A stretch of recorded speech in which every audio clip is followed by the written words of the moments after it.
Mana ol, choy. Sinfdoshiga yerga tegganlar bormi? Oling Farhod aka. Rahmat. Yo'q, sinfdosh. Yegora. Xonzo? Ya qiz farzandimiz bo'lsa, ismini Muxlis qo'yamiz.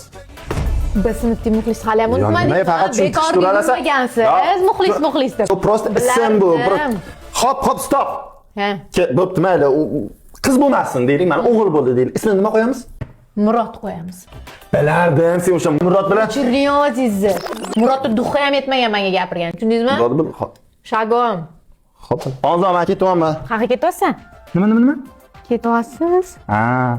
Sinfdoshlar bilan choyxonam bor, borib keling. Men ham boraman. Senga nima bor erkaklarning orasida? Voy, meni sinfdoshlarim-ku, yu ketdi. Ha, boshqa guruh katta qilganman. Ha, siqilyapsan. Qizing tashlab ketdimi?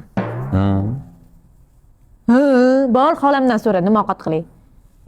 Xonzo, to'g'ri tushun, endi u seni xolang emas, oyijon bo'ladi, oyijon. Keyin nima xarsi bor, men san so'raverasan, yo ering deb ko'rmaysanmi? Erim deb ko'raman, ha. Yaxshi ko'raman. Endi 9 yil birga katta bo'ldik-ku.